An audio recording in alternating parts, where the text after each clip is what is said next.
Meus irmãos, boa noite a todos. É com muita felicidade que a gente retorna nessa casa. Não tem tanto tempo assim que estivemos a última vez, né? Talvez uns 2 meses aproximadamente. Mas de uns dias para cá, mais exatamente quinta-feira última,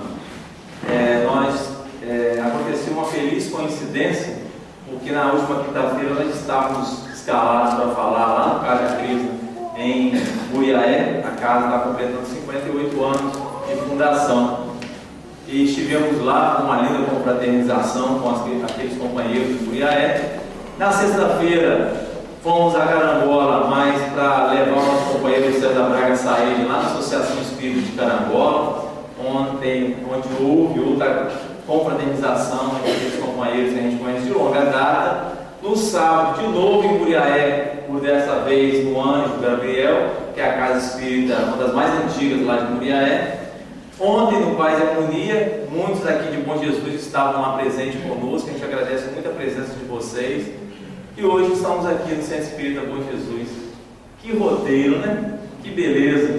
Que bom se a gente tivesse sempre como adequar os nossos compromissos frente à família, frente ao trabalho, frente, às vezes, ao amadurecimento no campo profissional, com a questão religiosa.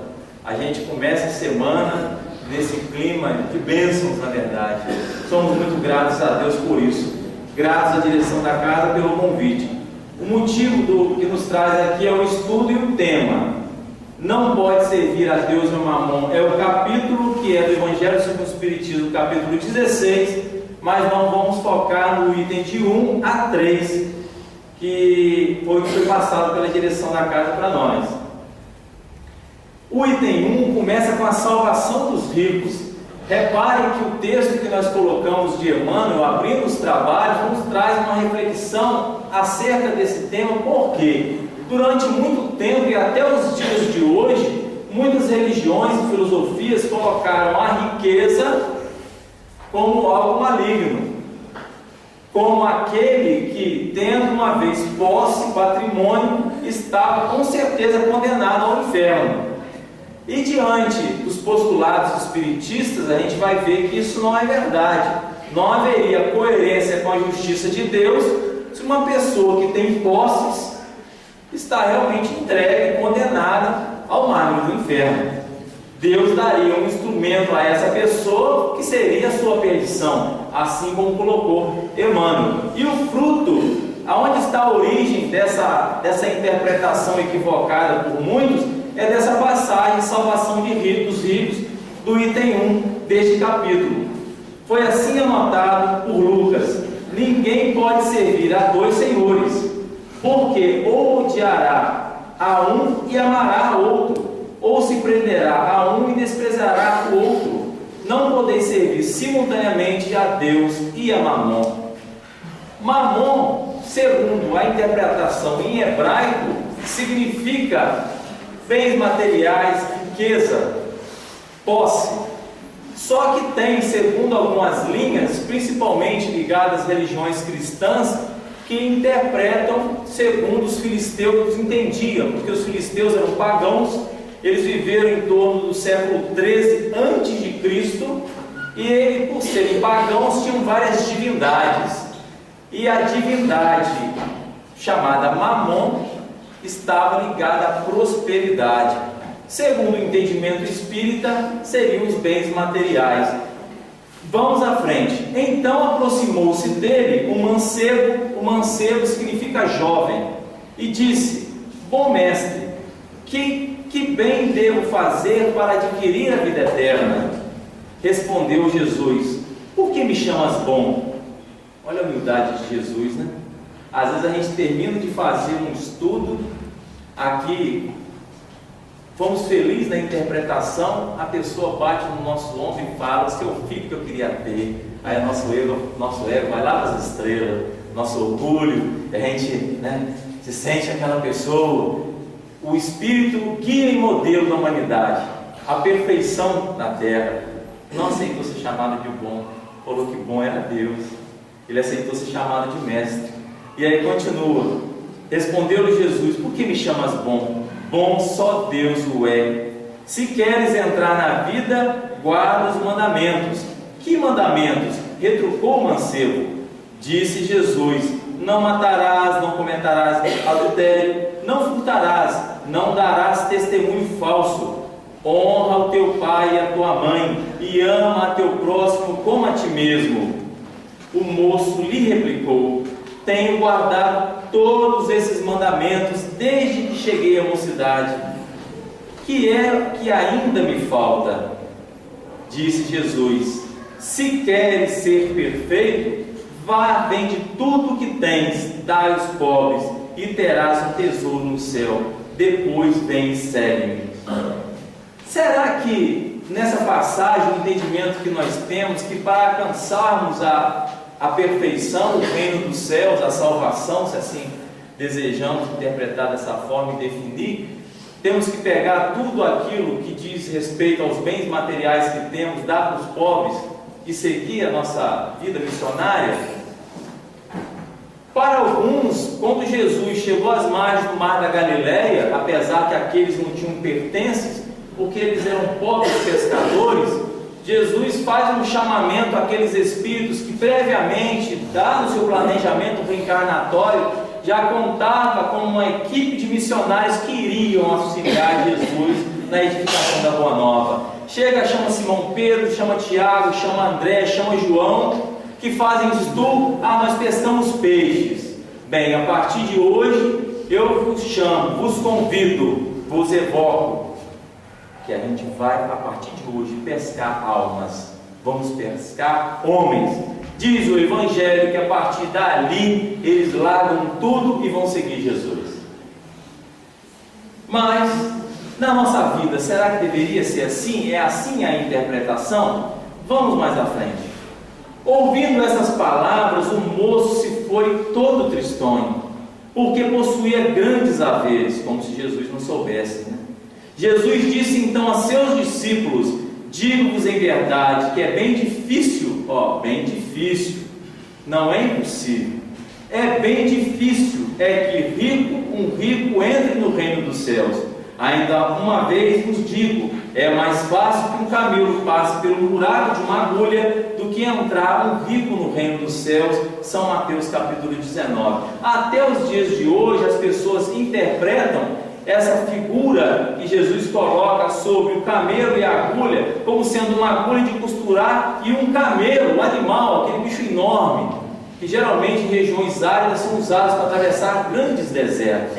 Jesus, com a grande sabedoria dele, dizendo que é difícil, mas não impossível, não iria usar uma figura dessa. Existem interpretações acerca deste camelo e desta agulha. Por exemplo, que o camelo seria uma espécie de uma corda que amarrava navios naquela época, uma corda grossa, aí já fica um pouquinho melhor. Existe uma outra interpretação que a agulha seriam pequenas portas que em torno do muro que cercava a cidade de Jerusalém, portas essas que eram baixas, dificilmente um camelo passaria pela sua altura numa porta daquela. Mas as interpretações não há nenhuma assim que dê a certeza. O importante, qual é a lição que a gente tira de tudo isso?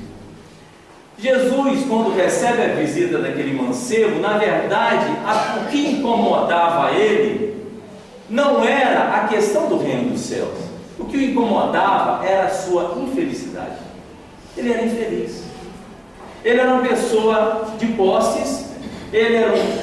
Nós vamos ver aqui mais na frente, neste livro chamado Primícias do Reino, que foi ditado pelo espírito da Amélia Rodrigues e psicografado pelo Divaldo Pereira Franco, nós vamos ver que ele tinha posses, ele era um excelente competidor, ele era competidor das bigas. Quem viu aquele filme Ben-Hur se lembra daquela cena épica do Judá Ben-Hur e o Messala, os dois ali correndo com as suas bigas, até que inclusive nós vamos ver mais à frente o que acontece com ele no final, lembra um pouco o filme. Então ele era uma pessoa de posse, uma pessoa influente junto aos poderosos, mas que vivia um vazio existencial enorme, uma tristeza enorme, muito comum nos dias de hoje. Essa figura lembra muito Maria Madalena, Maria de Magdala, que era uma mulher linda, era a mulher mais cobiçada de Cafarnaum, era uma mulher que muitos iam ali massagear o seu ego, tinha posses, mas não tinha alegria de viver, não tinha felicidade.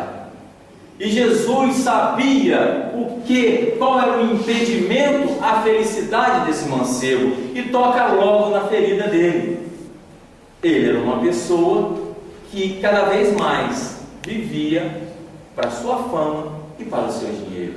No momento em que Amélia Rodrigues narra neste livro, que no momento que ele recebe aquele convite de Jesus, larga tudo que tens e segue-me, uma voz interior falava dentro dele: larga agora tudo que tens e segue esse Cristo. Aquela voz que todos nós temos dentro do nosso amigo espiritual, aquela voz que vem da consciência, aquela voz que vem da centelha divina, que tenta nos impulsionar ao caminho reto, justo, verdadeiro, que nos conduzirá à felicidade segura, a felicidade que não é temporal, ela é atemporal, ela independe de fatores externos. E aí aquela voz gritava dentro dele. Ele chegou a cogitar assim: dar o que eu possuo aos pobres não é o problema. O problema é que daqui a uma semana na Cesareia será a grande competição que há tanto tempo eu aguardo. Grandes autoridades romanas estarão lá. Eu investi num grupo de cavalos muito dinheiro. Eu sou o grande favorito para vencer essa competição. Não se fala de outra coisa a não ser dessa competição na região. E aí, quantas vezes eu me lembro que nas nossas andanças aqui e acolá, a gente passa por situações semelhantes a essa, cheio de ocupações profissionais, cheio de sonhos no campo da matéria, e de repente Jesus fala dentro de nós: Leandro, quer ser feliz? Dá uma controlada no seu tempo, dá uma equilibrada nos seus objetivos temporais e procura investir um pouco mais na sua alma. Procura, já com o conhecimento que tens, investir em algo que realmente vai te fazer feliz, não vai te trazer frustrações, não vai depender de situações passageiras, transitórias. E aí aquela voz fala dentro de mim, mas mais uma vez eu continuo a injetar todo o meu tempo, toda a minha força, todo o meu ânimo nas coisas passageiras e transitórias. Hoje nós já temos o que o mancebo não tinha, o conhecimento da imortalidade da alma, da pré-existência da alma, da continuidade da vida. Nós já temos essa doutrina que há quase 160 anos nos traz a realidade da vida espiritual. Tudo é muito passageiro. Tudo é muito passageiro. Esses dias atrás eu estava olhando para o meu filho com 13 anos, eu ainda ouço o choro dele até hoje, o primeiro choro. Esse passaram com 13 anos. Ontem eu era uma criança querendo aprender a dirigir para tirar a carteira, hoje eu estou com 44 anos. Quem está mais vivido aí, já passando para a melhor idade, se lembra com certeza de situações da sua adolescência, da sua pré-adolescência, da sua infância. Como passa rápido, não podemos mais perder tempo, ainda mais diante dessas claridades. E ele se entristece, porque mais uma vez, mesmo com aquele chamamento poderoso do Cristo ali, na sua frente, ele se rendeu mais uma vez às suas fraquezas, às suas tendências. E aí, encerrando o texto, olha o que diz Amélia Rodrigues. Eu coloquei que isso é uma figura para quem às vezes não tem com a noção, a figura de uma biga, né? É essa carruagem puxada por 4 cavalos. Corre em torno de uma arena e quem chegar primeiro é o campeão. Quem viu Ben-Hur lembra bem dessa cena. Aí Amélia Rodrigues diz para a gente o seguinte: a expectativa fala sem voz na pulsação da tarde ardente e empoeirada. Numa manobra menos feliz, um carro vira e um corpo tomba na arena, despedaçado pelas patas velozes em disparada. O moço rico, ou seja, o mancebo, sente as entranhas abertas. o suor e o sangue em pastas de lama, a respiração estertorada. Enquanto escravos precípites arrastam-no da pista, foge mentalmente a cena brutal que o esmaga, e entre as névoas que lhe sombreiam os olhos parece vê-lo. No momento da desencarnação, ele começa a ver Jesus. Silenciando os gritos na concha acústica, tem a impressão de escutá-lo. Renuncia a ti mesmo, vem e segue-me. Quantos relatos de companheiros no momento de dor, no momento de aflição mais aguda, mais profunda, se lembram de oportunidades lá de trás que tiveram para fazer, dar um roteiro novo para a vida, buscar um norte mais seguro, mas a vitalidade, a juventude, os sonhos não deixaram. Quando eu tenho muita saúde, quando eu tenho muitos sonhos, principalmente aqueles sonhos no terra a terra, quando essas propostas que vão além da terra, quase sempre eu me entrego às outras. E aí, no momento em que a dor, a aflição, a enfermidade, a decepção bate, parece que eu ouço o Cristo falar em mim, parece que eu volto lá atrás e vejo na hora a cena do convite: renuncia a ti mesmo, vem e segue-me. Amigo, dois braços envolve veludosos e transparentes, apesar da face deformada e lavada pelas lágrimas, o suor e o sangue, ele dá a impressão de sorrir. Do livro Primícias do Reino, ditado pelo Espírito Amélia Rodrigues. Nós vamos para o terceiro tópico, que é o preserva-se da avareza. Preservar-se da avareza. Então, no meio da turba, um homem lhe disse: Mestre, diz a meu irmão que divida comigo a herança que nos tocou. Coisa que quase não acontece nos dias de hoje. Isso acontecia muito na época de Jesus, essa preocupação com herança. Jesus lhe disse: isso nós já superamos. Ó homem, quem me designou para vos julgar ou para fazer as vossas partilhas? E acrescentou: tende o cuidado de preservar-vos de toda a avareza, seja qual for a abundância em que o homem se encontre, sua vida não depende dos bens que ele possua. Disse-lhes a seguir esta parábola, Jesus: havia um rico homem cujas terras tinha produzido extraordinariamente, e que se entretinha em pensar consigo mesmo assim. Isso nos tira o sono até hoje, tá, gente? Essa ansiedade. Onde que eu vou depositar isso? Onde eu vou colocar aquilo? Nossa, aquilo ali, aplicação lá, aplicação acolá, aquela valorização ali. Então ele produziu muitos grãos e não conseguiu dormir naquela noite. O que queria fazer com aquele mundaréu de grão? Que hei de fazer, pois já não tenho lugar onde possa encerrar tudo que vou colher. Aqui está, disse o que eu farei: demolirei os meus celeiros e construirei outros maiores, onde porei toda a minha colheita e todos os meus bens. E direi a minha alma tem de reserva muitos bens para longos anos. A gente faz às vezes essas programações. Lógico que sem meta, gente, não se vive. Precisamos de metas, também materiais, porque nós estamos encarnados, mas entendemos sempre que quem está no comando de tudo é Deus. Entendemos sempre até que ponto, de todos os compromissos assumidos, de todos os sonhos e planos, quantos por cento deles estão no campo da matéria e do espírito. Esse é o entendimento que nós devemos ter diante dessa doutrina que nos orienta. E aí Jesus continua: e direi a minha alma tem de reserva muitos bens para longos anos, repousa, come, bebe e goza. É o sonho do materialista, né?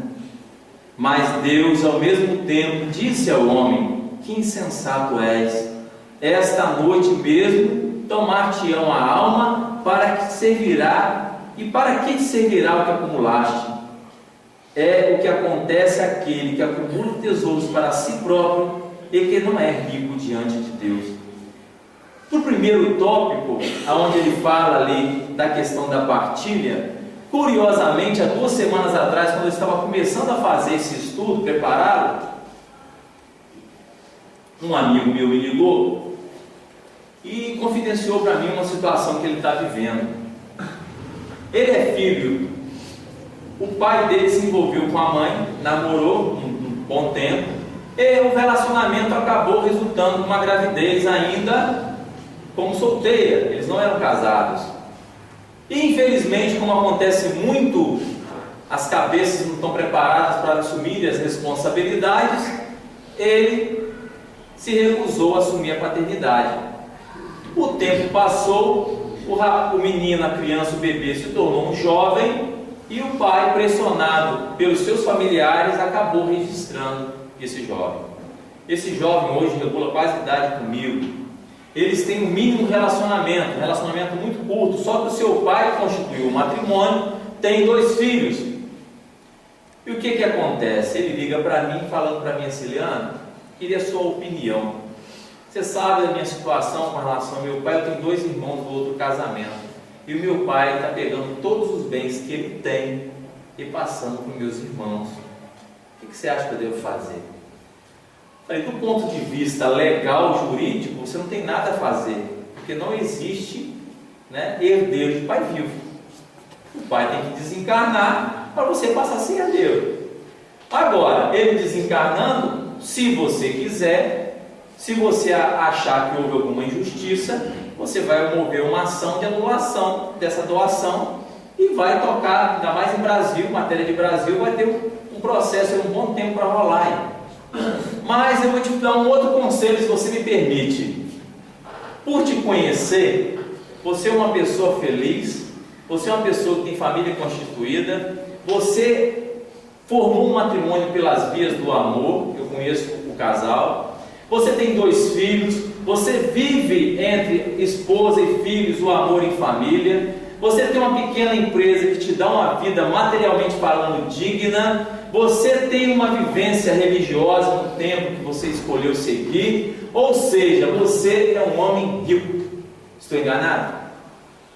Parou, pensou, você tem razão. Meu amigo, não envenene o seu coração com situações que não vão somar na sua vida. Se o seu pai, amanhã ou depois, se for tocar na consciência dele, e hoje até a própria justiça já destacou essa definição de filho bastardo, até para a lei do homem tudo é filho, não importa se é filho que foi constituído lá no prostíbulo ou dentro de um lar ali através das vias do amor, não importa, tudo é filho.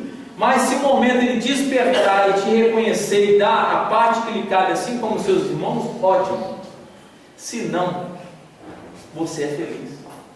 Não permita que a cólera do ódio, da revolta, da melancolia, da injustiça domine sua alma, porque isso vai trazer para você empecilhos, obstáculos, dificuldade de relacionamento com a sua esposa, com os seus filhos. Não deixe isso bater no seu coração. Entregue tudo na justiça de Deus. Continue a viver a sua vida. É o conselho que eu te dou. Aí você tem toda a razão. Mas rapaz, você sabe da minha luta. Eu falei sim, eu conheço a sua luta. Mas quem é que não luta? Todos lutam. Então, meu filho, silencie e agradece a Deus pela vida que você tem, porque muitos na situação sua estão em situações muito piores.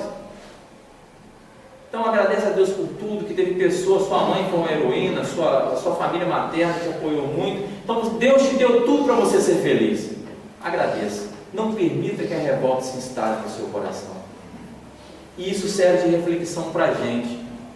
Hoje nós temos aproximadamente, numa população de 200 milhões de brasileiros, 100 milhões de processos segundo o CNJ. Muitos deles em processos dolorosos, né, de revolta, de injustiça, e a pessoa fica ali praticamente tirando toda a capacidade dela de sorrir, de vibrar, de conviver, de compartilhar, de ser feliz. Quando às vezes vai chegar a atingir a meta, já não tem nem saúde física para gozar daquilo que mentalmente já está aniquilado. Quantos que eu conheço? Tá certo, Mariana, tem situações de injustiça que tudo bem. Se às vezes acha que a única via é essa, mas não deixe que isso seja a meta da sua vida, que isso vai te trazer felicidade, porque não vai. É preciso que a gente pense nesses valores. E o segundo, quando ele fala do homem que tinha um celeiro, ele faz lembrar de uma outra história que eu conheci de perto. Eu conheci quando era ainda na pré-adolescência, 12, 13 anos, um jovem que tinha uma carroça e um jumento. É o que ele tinha de patrimônio, uma carroça e um jumento. E ele puxava, como era de costume, não tinha aquelas discos de caçamba, né? Tinha muito entulho de obra, uma terrinha para levar, um esterco, fazia um fretezinho dele para lá e para cá com aquela mula dele. De repente, ele aparece comprando, desaparece a mula, desaparece a carroça e aparece comprando terrenos de alto valor na cidade. Aí começaram a cogitar que ele tinha ganho uma soma na loteria ou na Mega Sena, sei lá qual era o jogo da época, nem sei se Mega Sena existia na época. Mas ele comprou patrimônio para todo lado. E o que aconteceu com ele? Dizem alguns que ele se fechou numa avareza, que mesmo com todo aquele patrimônio, dizem as pessoas, eu não estava lá, que ia comprar às vezes um bife no açougue, para 4 pessoas, comprava um bife para dividir para 4, trazia constrangimento para os filhos andavam com roupas quase que rasgadas, a mulher em casa para preparar o almoço e os seus afazeres tinha as dificuldades, e ele só somando cada vez mais renda. Ele tinha vários imóveis, ele não admitia chamar um eletricista, pagar um eletricista. Ele sem conhecimento, ele ia lá meter o dedo na tomada, para trocar a tomada, nem que tivesse tomando choque. Ele, se tivesse um problema hidráulico, ele fazia o serviço de bombeiro. Aí, certa vez, contam as pessoas que estavam mais próximas a ele, houve um problema grave de entupimento da rede de esgoto e ele entrou entupindo o esgoto. Em contato, porque não era um profissional, em contato com toda aquela água poluída, contraiu leptospirose. Foi internado em estado grave. Com a medicação adequada, cuidado dos médicos, ele melhorou um pouco a situação. No meio da semana, era por volta de quarta, quinta-feira, ele cogitou para o hospital que ele exigia a sua saída, porque ele tinha compromissos financeiros na sexta, porque ele praticava agiotagem, ele prestava dinheiro, e sexta era dia de receber os juros. Mesmo com febre muito alta e ainda em condição bem debilitada. Dizem, não sei, tá, meus irmãos? Só tenho certeza daquilo que eu vi, mas é o que dizem. O hospital liberou ele, onde ele assinou um termo de responsabilidade. E assim ele foi. Recebeu o juro na sexta. Quando chegou no sábado, a doença se instalou de uma forma mais feroz e ele veio desencarnar de sábado para domingo, talvez aí com 50 anos de idade. Resultado de tudo isso: os filhos piraram a cabeça porque foram criados sabendo que o pai tinha muito patrimônio, mas viveram uma vida toda de escassez. Exigiram da mãe a parte da herança. Um desapareceu no mundo, ninguém sabe onde está, fez igual o filho pródigo. Não sei se quando o dinheiro acabar vai voltar. E o outro também vive com problemas de relacionamento com a mãe por conta de gastanças. E eu pergunto para vocês: vale a pena? É um preço alto demais. Nós vamos lá na questão 919, quando Kardec perguntou à espiritualidade sobre a receita de felicidade, e, aliás, o método eficaz, para se combater as más tendências, e a resposta socrática, dita por Santo Agostinho, o conhecimento de nós mesmos. Aí na 919A, o Kardec pergunta aos espíritos: sabemos da grandeza do ensinamento, mas da complexidade de auto se analisar, né? A pessoa fazer a autoanálise, porque nós fazemos muita análise do outro, definimos muito o outro, conceituamos muito o outro, mas a nós mesmos, Aí ele acrescenta assim: o avarento sempre vai dizer que é uma pessoa prudente, uma pessoa econômica. E eu conheço muitos que são assim. Pessoas que têm condições, têm posses e vivem uma vida de extrema avareza e alegam que aquela avareza é fruto de uma vida que eles levaram outrora de miséria.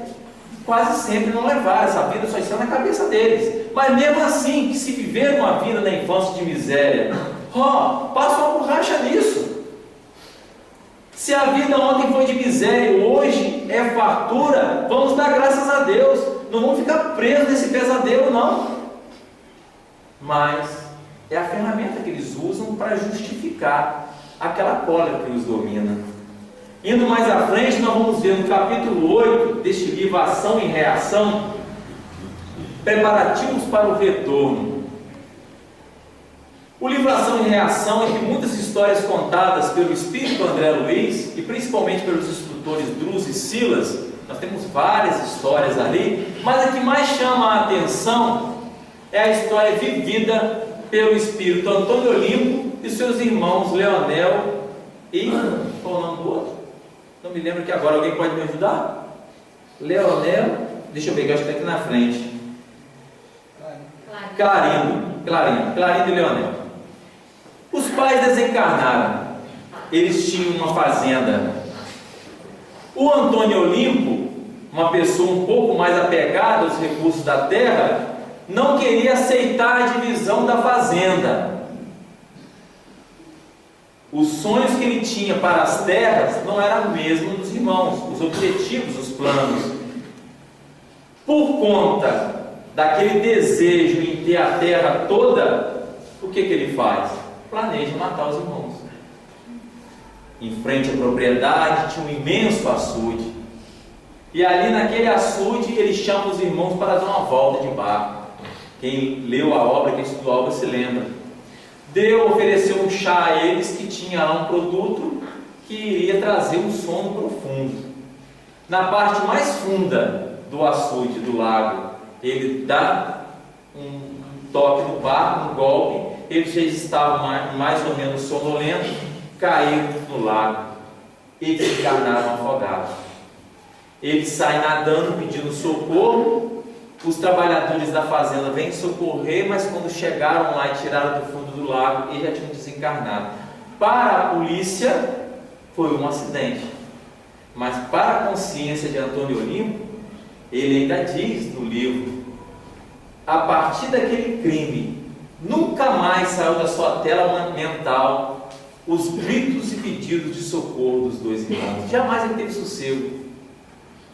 E esses espíritos desencarnando, eles não deram sossego à família. Eles se tornaram vingadores cruéis de todos os membros da família. A começar pela esposa do Antônio Olimpo, Alzira, que de tanta obsessão acabou se matando no mesmo lago que os dois morreram. Depois investiu no mesmo Antônio Olimpo, levando este à loucura e à morte. Vocês estão pensando que com a morte do Antônio Olimpo, eles ficaram satisfeitos? A vingança, meus irmãos, não tem limite. Esse sentimento de querer vingar-se não tem limite. Não, agora estou satisfeito. Não tem limite. Depois da morte do Antônio Olimpo, o Antônio Olimpo chegando no mundo espiritual, eles juntaram aquelas falanges de espíritos trevosos e agrediram aquele espírito que, quando ele chega à colônia socorrido, o amigo Drus ainda diz assim: esse irmão foi atropelado por um trem porque ele estava praticamente despedaçado.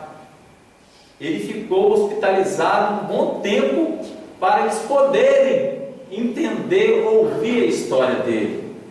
Mas os dois, ainda com tudo isso, não ficaram satisfeitos. Por quê? Eles queriam era a propriedade. E no meio dessa trama toda, tinha um jovem com o nome de Luiz, que era filho do Antônio Olimpo, que acabou herdando a fazenda. E eles trouxeram tiranos para dentro dessa propriedade, onde o Luiz somava, além de muita fartura em plantios, gado e dinheiro, dormia sobre o dinheiro, debaixo do colchão que guardava somas de dinheiro. O tempo foi passando e ele não gastava um centavo. Os filhos passavam fome na frente dele e ele não tinha coragem de tirar uma nota e gastar. Sabe por quê? Os tios ficavam o tempo todo em cima deles assim: não ouse gastar esse dinheiro é meu, isso não te pertence.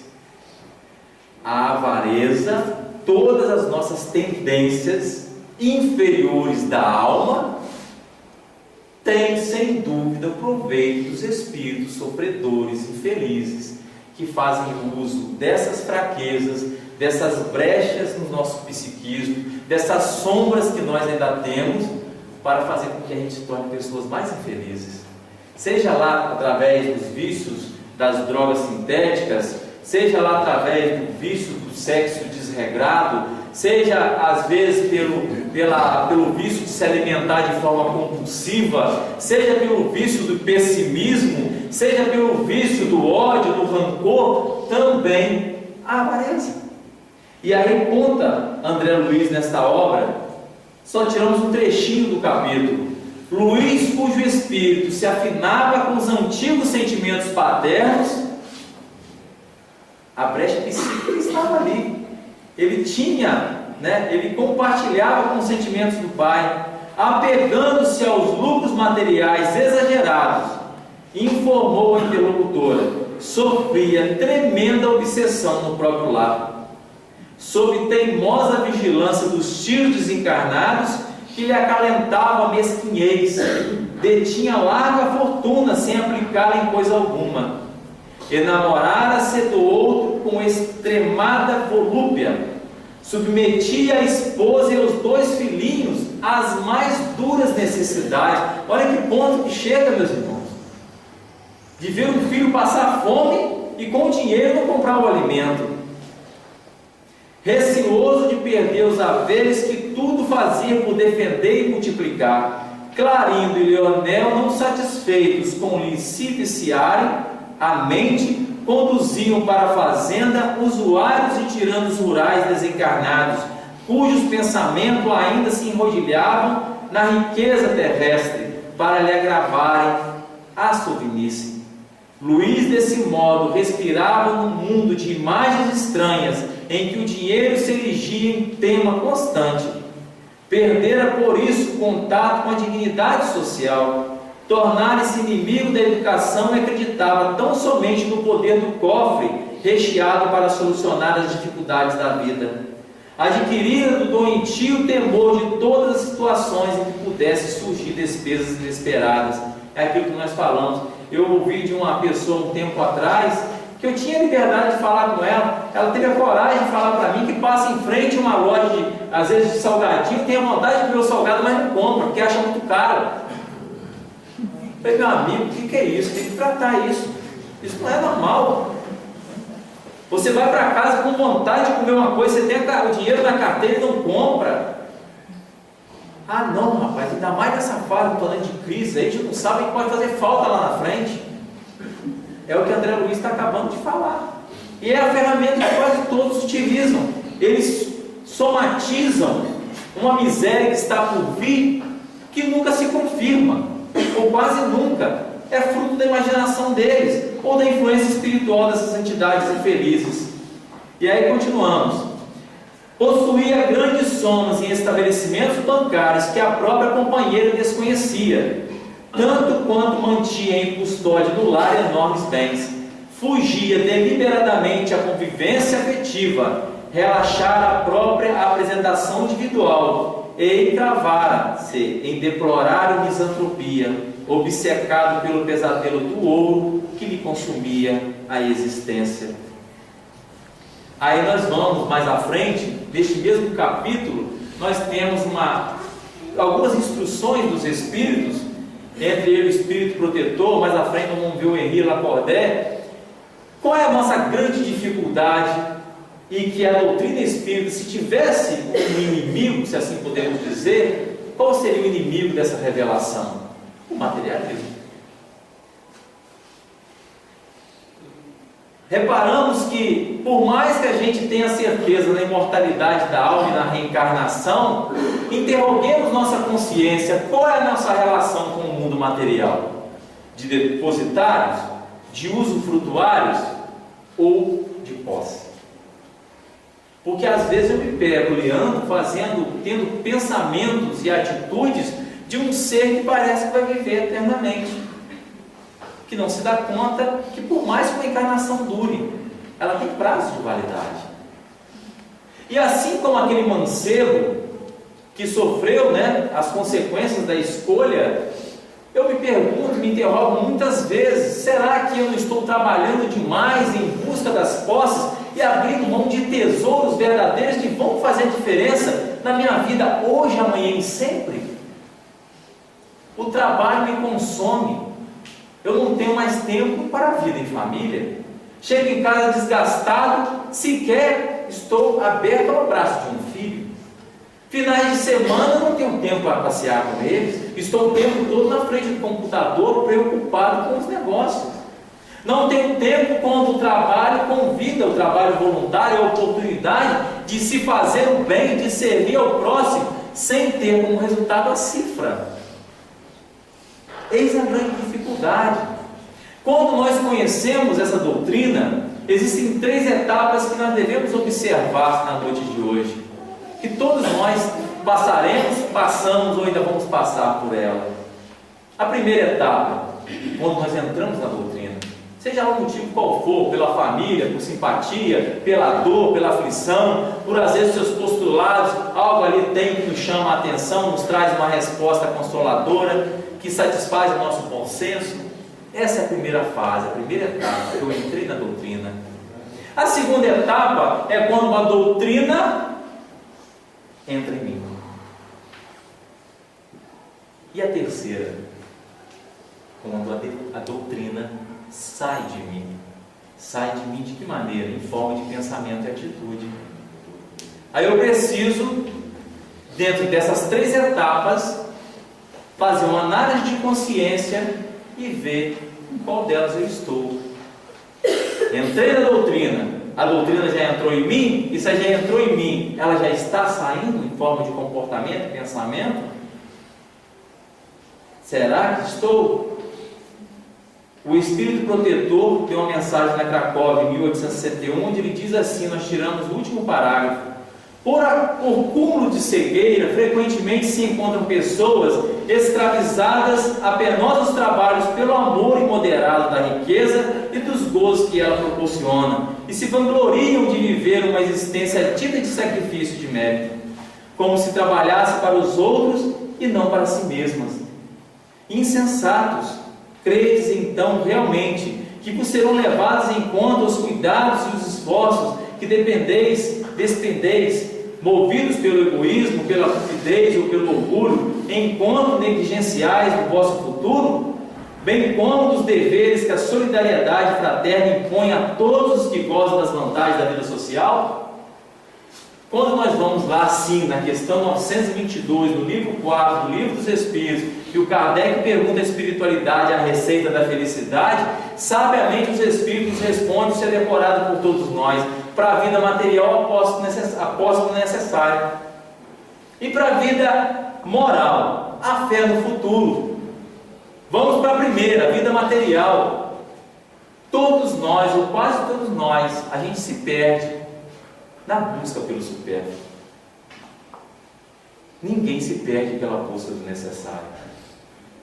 Aliás, nós temos até dificuldade de criar um parâmetro de que realmente é necessário e é supérfluo na nossa vida.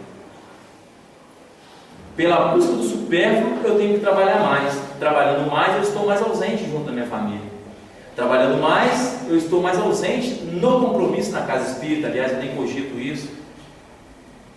Eu privo a mim mesmo de momentos em que só a alma iria se deliciar, momentos de confraternização, momentos de sabedoria, momentos de reflexão, momentos de um olhar novo para a vida. Eu me privo, porque eu vivo aquela busca incessante em ter. Logicamente, meus irmãos, isso não é fácil de romper. Por quê? É uma postura que já vem conosco, já está somatizada, está ali cristalizada. Vai precisar muito esforço da nossa parte, em primeiro lugar, para fazer o autoconhecimento, em segundo, para estabelecer o parâmetro que realmente eu preciso para ser feliz. Tem um livro do Dr. José Carlos de Luca, vocês devem conhecer ele, e o José Carlos de Luca, ele coloca lá, entre outras coisas, o nome do livro se chama Feliz. O livro é belíssimo, quem não conhece, adquira. E curiosamente, no capítulo que eu estudei hoje de manhã, porque nós criamos o hábito do tempo para cá, de ir na feira de Itaperuna.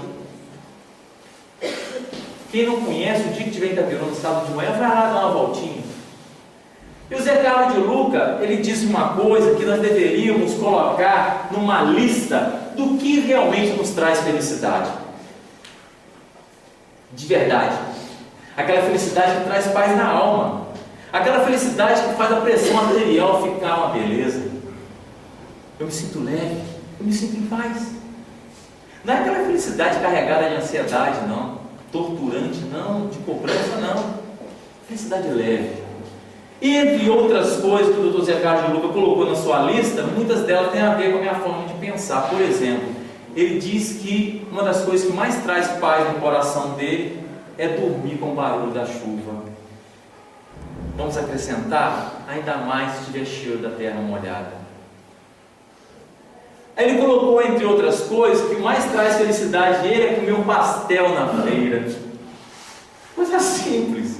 E o que a gente mais vê são as pessoas comendo pastel na feira, dando gargalhada. A pessoa não está ali sofrendo com as angústias, com as melancolias. Ele está sorrindo, comendo um pastel na feira.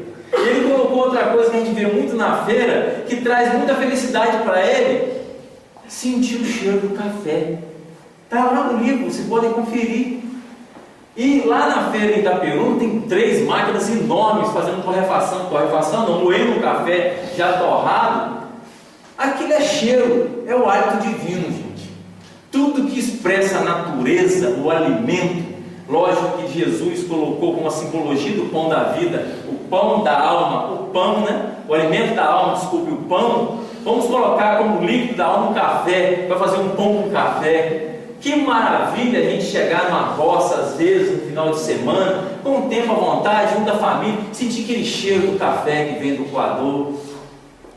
Entre outras coisas, ouça, pare, dá um tempo na rotina. Ouça aquela música que remete a um passado, que te traz boas lembranças. Isso é felicidade, que te faz emocionar. Leia um bom livro. Eu não tenho a memória, a capacidade de lembrar a lista dele, mas o convite que eu faço a vocês, que eu já comecei minha lista hoje, e as 2 coisas que estão na minha lista: ouvir o barulho da chuva, sentir o cheiro do café e comer o pastel na feira. Agora vocês podem colocar aquilo que mais vai trazer felicidade a vocês, mas isso é individual de cada um. O importante de tudo, que seja felicidade real. Ah, mas a felicidade real não depende de fatores externos. Nós estamos um pouquinho distante disso. A verdade é essa, sem dúvida. Só de estar vivo, só de saber que sou filho de Deus, eu sou feliz. É aquele estado de felicidade de alma que Paulo viveu e passou através das suas epístolas, das suas cartas a vários povos religiosos. Mas aí o Espírito Protetor continua falando, nós colocamos em negrito: unicamente no vosso corpo haveis pensado, sem bem-estar, seus prazeres foram objetivo exclusivo da vossa solicitude egoística. Por ele que morre, desprezaste o vosso espírito, que viverá sempre. Olha, meus irmãos, que coisa irracional. A gente vive muito para as coisas perecíveis que têm prazo de validade e negligenciamos o que realmente tem valor, que é atemporal, que é a alma, que somos nós. Por isso mesmo, esse Senhor tão animado e acariciado se tornou o vosso tirano. Ele manda sobre o vosso espírito, que se lhe constitui escravo. Seria essa a finalidade da existência que Deus nos outorgou? Para nós terminarmos as instruções dos Espíritos, com o nosso companheiro Henrique Lacordaire, que deu a mensagem Constantina, 1863. Diz ele, eu estou acelerando, meus irmãos, que a hora que apertou: o amor aos bens terrenos constitui um dos mais fortes óbices ao vosso adiantamento moral e espiritual. Pelo apego à posse de tais bens, destruí as vossas faculdades de amar, com as aplicardes todas as coisas materiais. Sede sinceros, proporciona a riqueza uma felicidade sem mescla? Quando tendes cheios os cofres, não há sempre um vazio no coração? No fundo dessa cesta cheia de flores, não há sempre oculto um réptil? Quer a fortuna vos tenha vindo da vossa família, quer que a tenhais ganho do vosso trabalho, há uma coisa que deveis esquecer nunca: eis a chave. Tudo é de Deus, tudo a Deus retorna. Nós não somos dono de nada, nem este corpo nos pertence. Para que tanta vaidade? Para que tanto orgulho? Para que tanta mesquinhez? Para que tanta avareza? É investir em conta falida, é investir os tesouros que você tem em mãos, que nós temos em mãos, que eu tenho em mão, em banco que está declarada falência. A não ser, porque aí a gente vai ter a visão que tudo que envolve matéria está relacionado à falência. Não, de maneira nenhuma. A forma de agir perante ela, o pensamento, os objetivos. Porque Deus colocou todas essas ferramentas para a nossa salvação, para a nossa libertação, para a nossa felicidade. E aí continua Lacordaire. Aí já falamos, né? A morte vos despoja dele como de todos os bens materiais. Sois depositários e não proprietários, não vos iludais. Deus vos emprestou, tente de lhe restituir, e ele empresta sob a condição de que o supérfluo, pelo menos, caiba aos que carecem o necessário. Neste mesmo capítulo fala lá, quando ele diz aqui do talento, das parábolas do talento. Vem o Senhor e entrega o talento na mão de um 5, na mão de outro 2 e na mão de outro 1. Deus entregou um talento na mão de cada um de nós. E a hora que a consciência vier a buscar o acerto de contas, de que forma eu irei apresentar os talentos confiados a mim? Centupliquei, multipliquei, guardei, enterrei? A resposta está em nós. Nós já estamos terminando. Nós pegamos esse textozinho do Cornélio Pires, nós achamos até engraçado, porque às vezes em reunião mediúnica nós queremos muito ouvir aquilo que nos interessa. Quando a mensagem não vem de acordo, nós achamos que houve mistificação, houve ali uma falha por parte do médico, com certeza um malfeitor que trouxe a mensagem. Diz Cornélio Pires: o Sovina Xixi da Planura foi a sessão do Ingá, pedindo ao guia: não me deixes, irmão, nesta agonia. Carrega obsessão, treva loucura. O guia esclareceu em voz segura: meu amigo, a melhora principia em gastar para o bem, serve e auxilia. Caridade é socorro, amparo e cura. Mas Xixico, escutando esse conselho, levantou-se e tossiu, ficou vermelho e gritou para a média em Amilica: custei muito a ganhar o meu dinheiro, não quero falação de zombeteiro, esse espírito mau nunca foi guia. Quer dizer, ele foi buscar a cura para a chaga dele, mas como o Espírito falou onde estava o remédio, qual era a doença, esse cara aí é um zombeteiro. É interessante que os irmãos que participam de reuniões mediúnicas, reuniões de desobsessão, quase sempre companheiros que vêm ainda muito ligados à vida material, a preocupação desses que viveram uma vida só de posse não é a saudade pela família, não é a relação que ficou para trás, nada disso. Não é questão humana, é a preocupação com o que deixaram. Aproximadamente 2 meses atrás, um amigo chegou lá na reunião mediúnica e estava apavorado com o fim que os filhos estavam dando ao patrimônio. Mas foram décadas de esforço, eles estão acabando com tudo em menos de 1 ano. Que pesadelo que vive essa criatura. Essa doutrina é uma bênção em nossas vidas, porque além das verdades ditadas por Jesus, esses espíritos trazem os seus dramas, como quem diz assim: não escolha esse caminho, para mim representou infelicidade, para você não será diferente, o caminho é outro.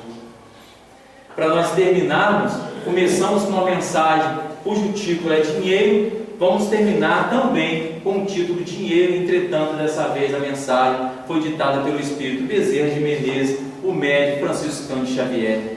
O dinheiro não é luz, mas sustenta a lâmpada. Não é a paz, no entanto é um companheiro para que se possa obtê-la. Não é o calor, contudo adquire o agasalho. Não é o poder da fé, mas alimenta a esperança. Não é amor, entretanto é capaz de erguer-se por valioso ingrediente na proteção afetiva. Não é tijolo de construção, todavia assegura as atividades que garantem o progresso. Não é cultura, mas apoia o livro. Não é visão, contudo, ampara ao encontro de instrumentos que ampliam a capacidade dos olhos. Não é base da cura, no entanto, favorece a aquisição do remédio. Em suma, o dinheiro associado à consciência tranquila, alavanca do trabalho e fonte da beneficência, apoio da educação e alicerce da alegria. É uma bênção do céu que, de modo imediato, nem sempre faz felicidade, mas sempre faz falta. Que tenhamos essa visão sensata, equilibrada, espiritualizada, sem posse do dinheiro e das posses materiais. Que Deus abençoe a todos os meus irmãos. Muito obrigado por mais uma vez este encontro, a ajuda de vocês como sempre. Eu só quero deixar este muito obrigado, que é o amor, somente o amor, que cobre a multidão de pecados. Muita paz.